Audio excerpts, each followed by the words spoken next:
Bienvenidos a la palabra gota a gota, llevando los principios doctrinales a la vida práctica. Hoy continuaremos con el estudio Unicidad, porque solo hay un único Dios. Con ustedes, el pastor y maestro Álvaro Torres. Soberano y eterno Dios, te damos gracias por este día en que podemos estar en tu presencia y meditar tu palabra. Te suplicamos, Señor, en el nombre de Jesús, que tú ilumines nuestra mente, nuestro corazón, que podamos ser claros, sencillos, a la hora de abordar tus temas, tu palabra, tu verdad, y que podamos edificarnos en verdad, Señor. Que esta verdad sea útil para nosotros al vivir para ti. En el nombre de Jesús. Amén. Bien, yo creo que toda doctrina bíblica tiene un propósito básico. El uno, o un propósito doble. El uno es el reconocimiento y la adoración de Dios. Porque no podemos olvidar nunca que Dios busca adoradores. Así que no cantores. Hoy día parece que la gente confunde adoración con canto. Y uno a veces adora cantando y a veces adora sin cantar. Así que de todos modos sí se puede adorar cantando a veces, pero no siempre que canta está adorando. Pero sí es una forma en que se puede adorar a Dios. Pero Dios igual busca adoradores, sea cantando o sea sin cantar. Nuestra vida debe ser un altar de adoración permanente. Eso es una cosa que no es una de culto o de reunión, sino que eso es permanente. Si yo vivo para Dios, me acuesto para Dios, como dice Pablo en Romanos, el que come, para Dios come y da gracias. Y el que no come, para Dios no come y da gracias. Todo siervo para su Señor está en pie o cae. Es decir, que nosotros, sea que vivamos o sea que muramos, somos del Señor. Así que nuestra vida, el día que nos convertimos, se la entregó a Dios como una ofrenda de adoración. Eso es el primer punto principal de la vida cristiana. Y lo otro es la conexión que tenga la doctrina con la práctica diaria. Porque una doctrina o una creencia que no me afecte la vida, que no me afecte la manera de vivir, no tiene mucho sentido. Es solamente una curiosidad académica. Yo puedo saberla, decirla, repetirla, sustentarla, pero yo igual sigo viviendo como es, como yo pienso o como me lleva el instinto. Pero Dios nos ha hecho ya hombres de instinto, sino hombres de razón. Él nos transformó y nos dio una forma de vivir que tiene razón de ser. Entonces nosotros sustentamos nuestra manera de vivir no en la práctica misma, sino en la creencia. Así que nuestra práctica nace de la creencia. Y esto de la unicidad sí debe afectarnos a nosotros profundamente. Aquí en Deuteronomio 4, a partir del 32, dice así: ciertamente pregunta ahora acerca de los tiempos pasados que fueron antes de ti, desde el día en que Dios creó al hombre sobre la tierra. Inquiere desde un extremo de los cielos hasta el otro. ¿Se ha hecho cosa tan grande como esta? ¿O se ha oído algo como esto? ¿Ha oído pueblo alguno la voz de Dios, hablando de en medio del fuego como tú la has oído y has sobrevivido? ¿O ha intentado Dios alguno tomar para sí una nación de en medio de otra nación con pruebas, con señales y maravillas, con guerras y mano fuerte, y con brazo extendido y hechos aterradores, como el Señor tu Dios hizo por ti en Egipto delante de tus ojos? A ti te fue mostrado, para que supieras que el Señor, Él es Dios, ningún otro hay fuera de Él. Desde los cielos te hizo oír su voz para disciplinarte, y sobre la tierra te hizo ver su gran fuego, y oíste sus palabras de en medio del fuego. En este capítulo, por aquí arranca un argumento.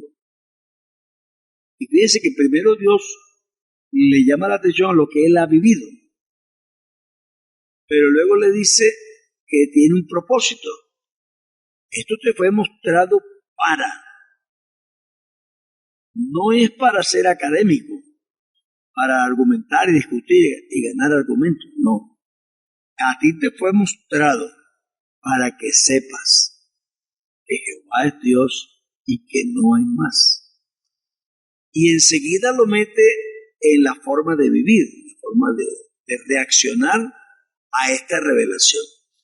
Este argumento va hasta el capítulo 6 y es una belleza. Ojalá la persona saque el tiempo de leer desde el 4 hasta el 6.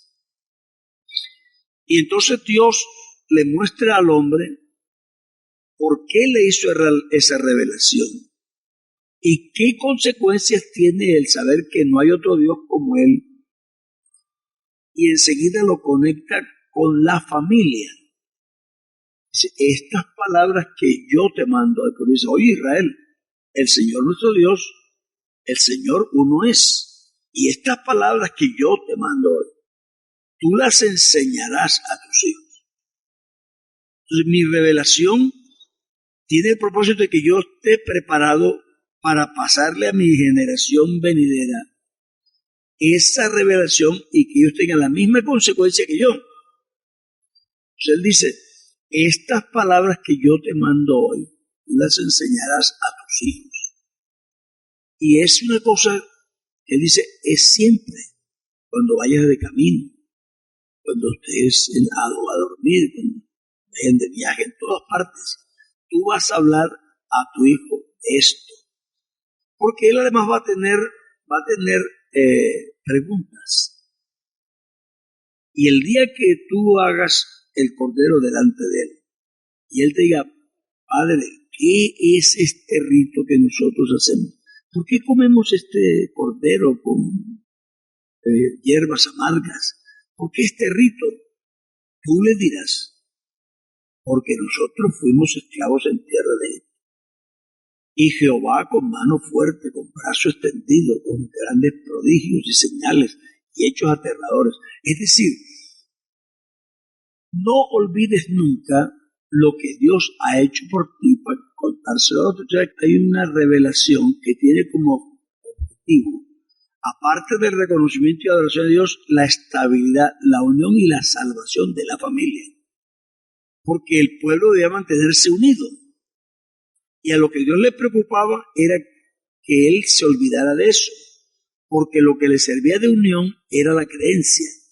Dice, cuando entres a la tierra que Jehová tu Dios te da por heredad, no vayas a irte detrás de los dioses de la tierra. No te inclines a ellos.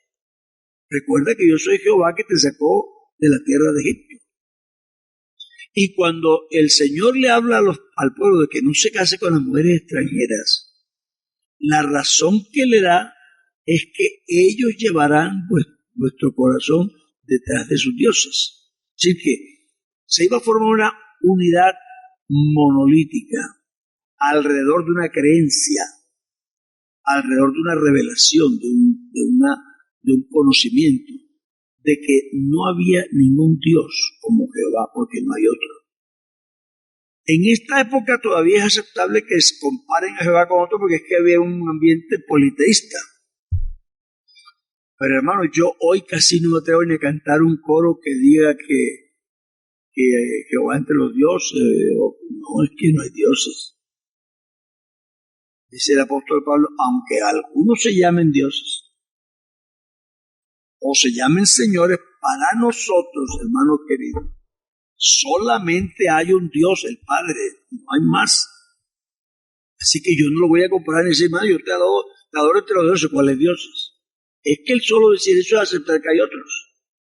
Eso es un tiempo politeísta, cuando Dios está formando un pueblo que no tiene muy clara revelación, bueno, eso es aceptable.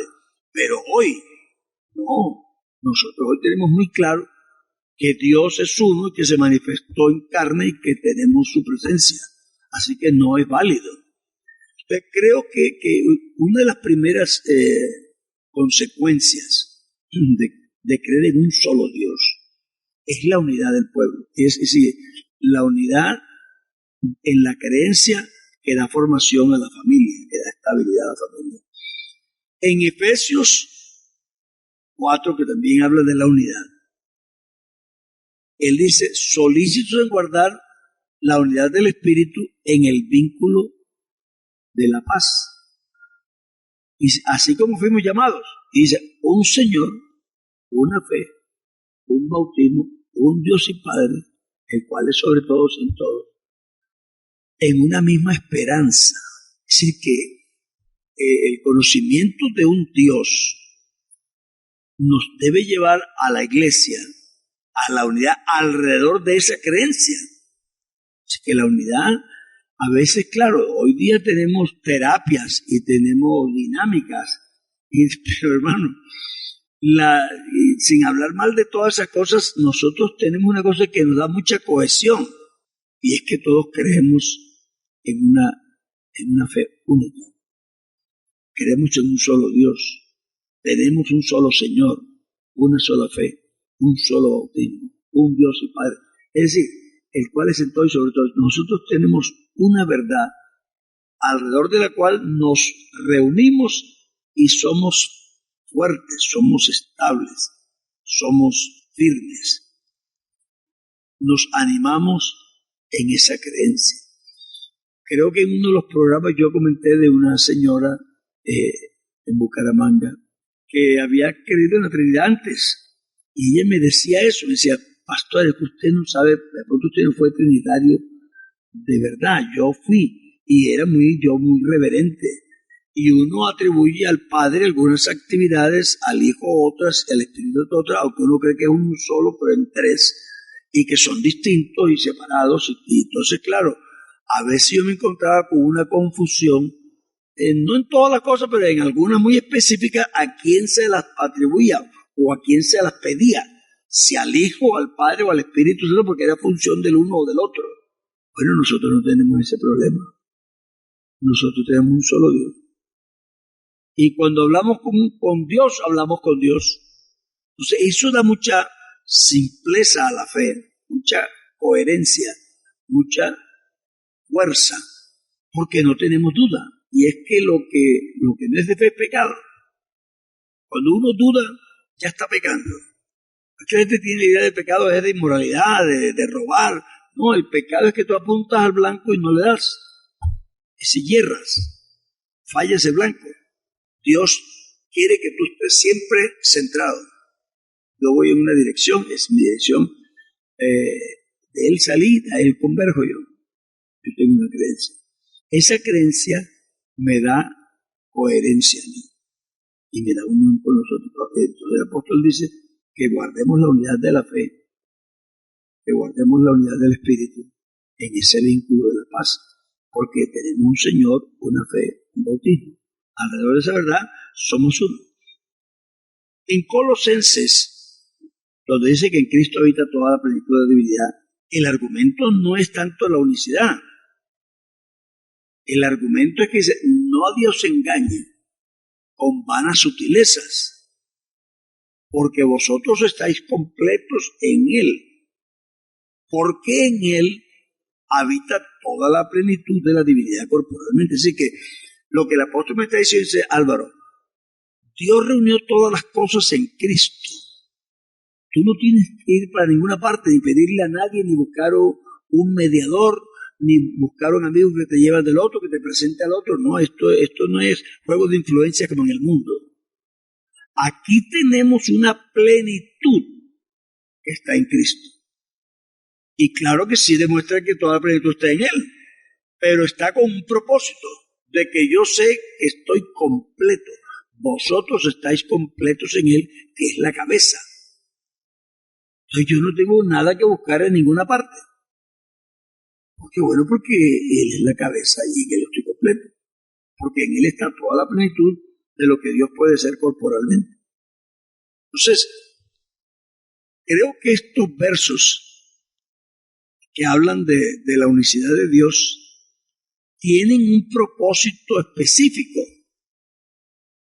En el caso de Filipenses, donde habla pues de la humillación y de la exaltación de Cristo, y dice que haya pues en vosotros este mismo sentir que hubo también en Cristo. Es decir, que nos va a hablar de la humildad, apelando a la unicidad. Es decir, que esa unicidad nos debe servir a nosotros para aprender que si Dios es Dios y lo hizo así, nosotros mucho más. Haya pues en vosotros este sentir que hubo también en Cristo, el cual, siendo en forma de Dios, no se aferró a eso. Yo prediqué un sermón hace muchos años que titulé El método de Dios aplicado a la vida matrimonial. Y entonces, ¿qué pasa? ¿Cómo resolvió Dios el problema de la diferencia entre él y el hombre? Porque Dios quiere ayudar al hombre, pero el hombre está muy chiquito, es pecador, está muy lejos. Y lo peor es que el hombre no tiene capacidad de venir acá, subir acá, no puede subir. ¿Quién podrá, por más que se esfuerce, añadir a su estatura un codo? Así que él no puede. No hay manera que yo vaya allá. Entonces, ¿qué hizo Dios? Él se bajó. Y yo digo, apliquemos ese método a la solución de nuestros problemas. Que Dios, siendo Dios, no tuvo como cosa que aferrarse el reafirmarse como Dios, sino que se despojó a sí mismo y tomó forma de siervo. Y estando ya en la condición de siervo, ahí ya fue posible. Dice yo, él está tan bajito y no puede llegar acá, entonces yo me voy a bajar allá. Si Dios no se baja aquí, no pasa nada nunca, porque nosotros allá arriba no vamos a llegar. Entonces creo que la creencia de la unicidad no nos dieron esa revelación para que nosotros discutamos y ganemos argumentos, o para que nos sintamos hinchados, porque yo sí conozco la verdad. Sí, claro que la conozco, pero ¿con qué espíritu la conozco? ¿Y con qué propósito? ¿Y para qué me sirve? ¿Y yo qué gano con eso? Bueno, sí, Dios es uno y ya. No, eso tiene una implicación. Y yo primero me da una orientación sencilla. Yo no me para en una parte, tengo un solo Dios. Mi mente está simplemente dirigida porque tengo un solo Dios. Pero además me centra la mente en ese Dios y cómo es Él y cómo Él resuelve las cosas para que yo también tenga esa imagen. Así que querer unicidad es una revelación maravillosa porque cambia la vida, cambia la cosmovisión de las personas. Yo no veo el mundo igual. Yo a veces enseñando a la familia, digo, es que nosotros tenemos un mundo para adultos. Entonces ustedes me ven a mí frente a frente. Pero si aquí hubiera un niño chiquito aquí al lado, miraría el par de huequitos de la nariz, par de hoyitos, Él conocería esa mesa, pero como nosotros nunca la vemos, porque nunca miramos la parte de abajo de la mesa. Él sí. Así que su mundo no se parece al mío. Yo veo la mesa plana y él ve las patas, y él ve los travesaños, él ve el esqueleto de la mesa. Es decir, él tiene un mundo que yo no veo. Eso pasa con Dios. Dios tiene una visión del mundo y nosotros otra. La vemos de abajo hacia arriba y él la ve de arriba hacia abajo. Por eso él nos ha elevado. Él nos sentó en lugares celestiales con Cristo y nos dio una cosmovisión distinta. Entonces, esta creencia no es solamente para que yo me jacte de lo que sé, de lo que creo, o de lo que yo puedo ganar, o discutir con otro, o humillarlo, sino que eso me transforma a mí, me reubica, me pone en otra posición, me da una visión del mundo totalmente diferente. Y digo, no, es que yo no me puedo arrastrar así. ¿Por qué? Porque mira dónde estoy yo. Bajarme aquí, ¿no? Si yo no podía subir y mi papá me cogió de la mano, me cargó y me puso arriba, y yo de aquí no me bajo. Usted nunca carga a un niño, y cuando lo pone aquí, él no quiere bajarse. Y uno cree que solamente porque lo están cargando. No es solo por eso, es que él tiene ahí una visión del mundo que la ve distinta, lo está disfrutando. Aparte que lo estás cargando y él sí está descansando, es que a él le gusta ver ese otro mundo, donde se ve todo bonito, la mesa, la silla, todo, y se ve que el mundo es bonito. Y nosotros no vemos, por eso es lo que dice Juan, el que no ha nacido de nuevo no puede ver. No se trata de subir al cielo y ser salvo, se trata de aquí. Una persona que usted que sale aquí fuera y le dice, oye señora, mire que ahorita el reino dice, reino de Dios, están matándose. Ayer un señor con un machete mató 4 y lo cortó en pedazos, qué bonito. Pero nosotros tenemos que errar, Señor, no ve lo que yo veo. Pero es que Él está arrastrado en el polvo y yo estoy arriba. El mundo que Él ve no es el que yo veo. Yo no solamente lo veo, me mudé ahí y vivo ahí. Porque el que nace de nuevo, el que no nace no puede entrar. No se refiere a irse al cielo. Se refiere a entrar en el reino aquí, a vivirlo aquí. ¿Y en qué consiste el cielo? Justicia, paz y gozo en el Espíritu Santo. Entonces yo vivo una vida distinta. Sí, esto, para mí, la creencia en la unicidad no es simplemente una doctrina de número. Yo sí creo que Dios es uno nada más. Él en número es uno, es singular. Y en esencia es único. Pero esa creencia a mí me cambió la vida. No solamente para saber que Dios es uno solo y que tiene, sino que no me dio ni nada. Hoy no. No tengo que pensar en otro Dios ni como Dios. Yo tengo un solo Dios y por eso yo tengo suficiente. Bueno, Dios le bendiga. Hermano Álvaro, escuchándolo, usted mencionaba que el tener y conocer que Jesús es Dios, además de reconocer y adorarlo a Él, nos influye en la vida diaria. Qué bueno que reforzáramos un poquito, que al oyente le quede bien claro, para mi vida personal, eso, cómo cambia mi concepto de santidad y de temor y respeto a Él. Hermana, en los diálogos de Platón, que creo que lo mencionamos en alguna de las charlas, hay una discusión entre Sócrates y uno de sus discípulos. Y el discípulo le pregunta, maestro, ¿qué es el bien y qué es el mal? Entonces, Sócrates le responde, bueno, el bien es lo que agrada a los dioses y el mal es lo que desagrada a los dioses. Y se desarrolla a partir de esa respuesta una discusión, porque claro, como son los dioses, hay un dios que le gusta la guerra y hay un dios que le gusta la paz. Entonces, ¿cómo yo para darle gusto a uno de los dos? Y me voy a encontrar en contradicción. Entonces, Sócrates lleva la discusión a un punto en que para que exista bien y mal, tiene que haber un solo Dios. Porque si no, no podría haber bien y mal. Cada quien definiría el bien y el mal a su manera. Creo que esta es la esencia misma de la santidad. Cuando yo ando con Dios, Él me define a mí qué es bien y qué es mal. No es la iglesia, no es el pastor, no es mi mamá. Yo ando con Dios y Él me define a mí. Aún cosas que yo no sé. Porque hay cosas que la Biblia no dice específicamente porque sería tan grande como el mundo para llenar todo. Pero hay cosas que te proponen y algo te dice por dentro, oye, eso para un cristiano, como a uno lo que le estrella con un cristiano puede hacerlo y no le parezca nada.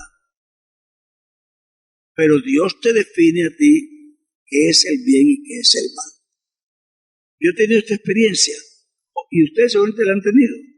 Ustedes pronto entran a un cuarto que creían vacío y de pronto al cerrar la puerta, detrás de la puerta, por ahí escondido o se tapaba cuando abrí la puerta, está otra persona. ¡Ay! ¡Ay, qué susto! Tú estabas aquí. Y lo que usted pensaba hacer, que pronto era quitarse la ropa, ya con otra persona dice, uy, no, ¿sabes que me voy a cambiar? ¿Verdad?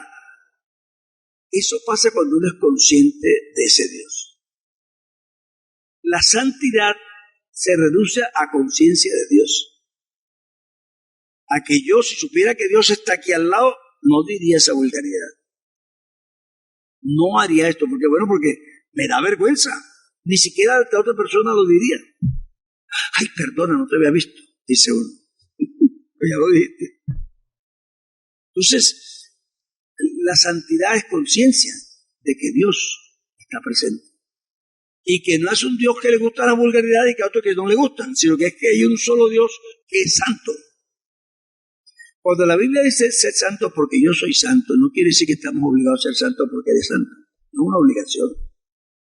Es porque andamos con Él. Sea santo porque mire con quién anda. Como decía mi abuelita, dime con quién anda y te diré quién eres. Entonces, la compañía de Dios, la conciencia de su presencia, me santifica. Porque no me atrevería yo a hablar así ni delante de mi mamá. Mucho menos delante de Dios. No me atrevería a hacer esas acciones, ni siquiera delante de los vecinos que me conocen. Uno a veces, cuando es muchacho, se va a 3 o 4 calles lejos de la casa para hacer las pilatunas, porque ni con los vecinos quiere que lo vean haciendo eso. Pero como Dios está más allá de 3 y 4 cuadras de la casa, ¿dónde la va a hacer?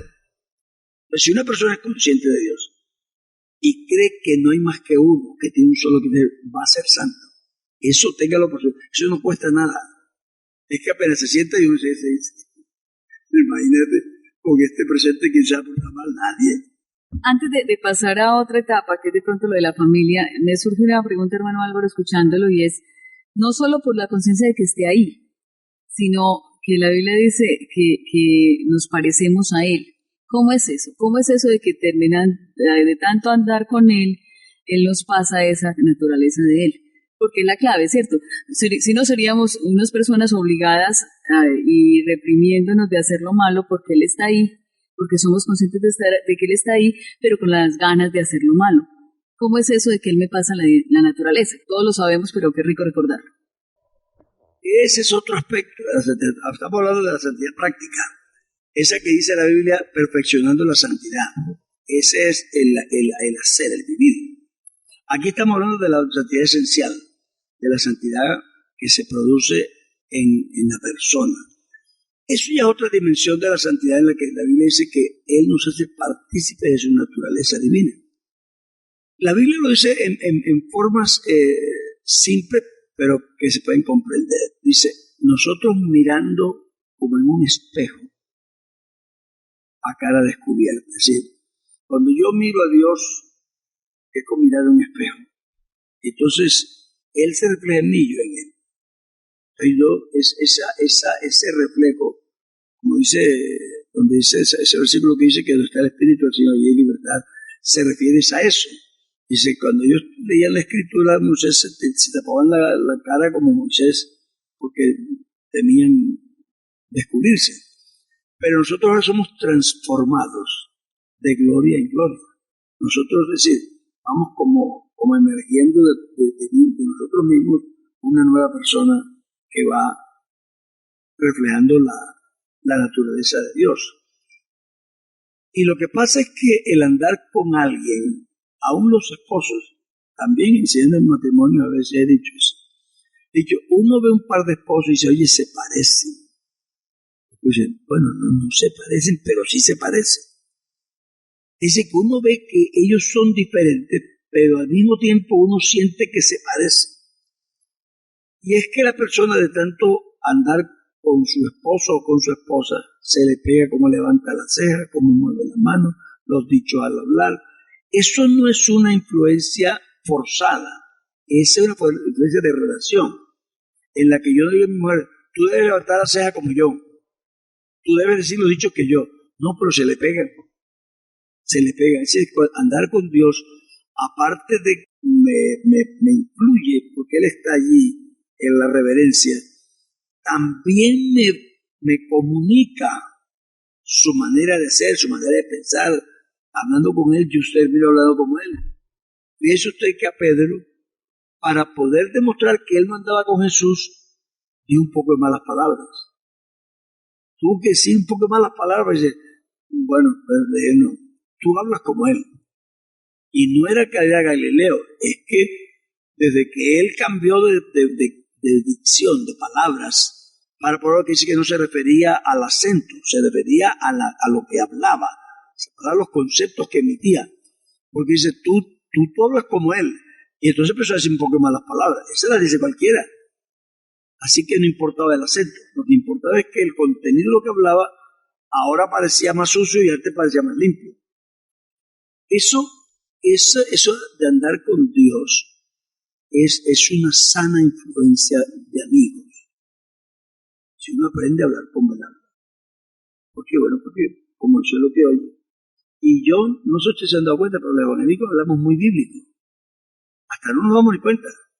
Pero los dichos, las expresiones, las verdades entreveradas en el diálogo, son versículos, son escrituras. Así que yo tengo 60 y pico años leyendo la Biblia, entonces si no me doy ni cuenta, pues yo la repito cada rato. Porque eso es lo que leo casi todos los días. Entonces creo que esa doble influencia de la naturaleza de Dios en nosotros, de la relación con Él, que no se refiere específicamente ya a la reverencia, al temor, sino a la influencia sana que hay entre dos personas porque andan juntos todo el tiempo, que terminen hasta hablando igual, moviendo la mano igual, vistiéndose igual, todo. Yo tengo una hija que ella se le pegaba mucho cuando andaba con otra amiga. Se peinaba igualito, se reía igual, o sea, lo mismo dicho. Es una relación que no se le imponía al otro, pero sí era una influencia. Hermano Álvaro, en eso y esto le repetirás a tus hijos, a tu familia, a todos, ¿cómo influye el tener un solo Dios en la familia? En esa relación de hogar, ¿cómo concretamente en la vida práctica, cómo se cambia el concepto de que solo hay un Dios? El concepto de que solo hay un Dios cambia la vida comunitaria, y la familia es una comunidad. Porque es que cuando yo de verdad creo en un solo Dios, yo voy a tener unos criterios únicos sobre cómo se vive, cómo se come, cómo se viste, cómo se disfruta. Es decir, yo tengo un norte, tengo una sola persona que me está influyendo. O sea, cuando uno tiene una mala influencia y es una sola, es bien mala. Pero cuando uno tiene una buena influencia y es bien buena, entonces es muy buena. Porque esa persona me influye en todo. El creer en un solo Dios me da a mí una palabra única. No es verde y amarillo o casi ámbar, no. Es blanco o es negro. Yo tengo una idea clara sobre una cosa. Yo creo que lo que más me guardó a mí de joven fue eso. Yo nunca pensé si una cosa me gustaba o no, créanmelo. Yo sé que hay cosas que me gustan, no tengo ni que pensarlo, yo me doy cuenta. Pero yo vivo para agradar a una persona que se llama Jesucristo. Y para mí eso es suficiente. Tuve amigas muy buenas, muchachas, todavía son mis amigas. Las aprecio, las respeto. Pero nunca se me ocurrió que podía casarme con una de ellas. No.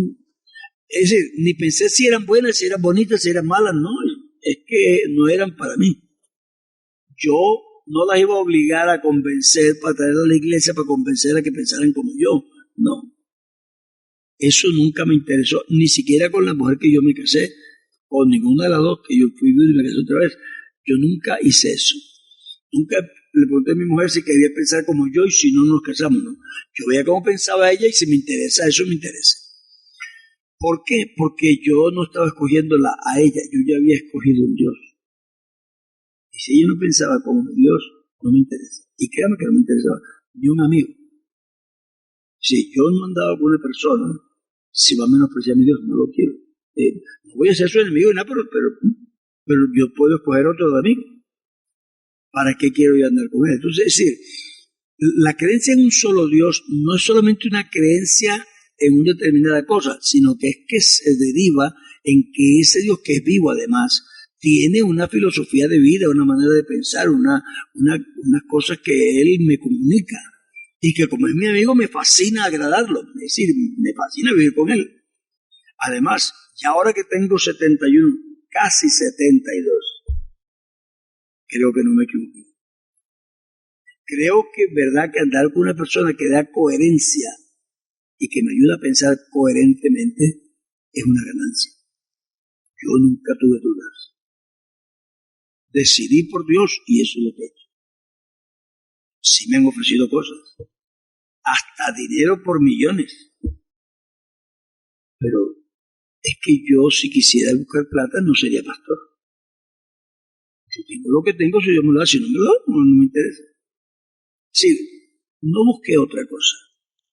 Yo estoy satisfecho con Dios. Pero eso le ha dado coherencia a mi vida. Y eso a la larga me ha traído ganancias. Porque la vida coherente es gananciosa.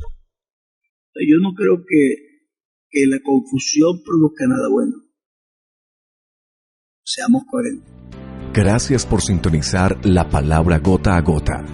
Esperamos que se tome un momento para escribirnos y dejarnos un mensaje de cómo este ministerio radial ha aportado para su crecimiento espiritual.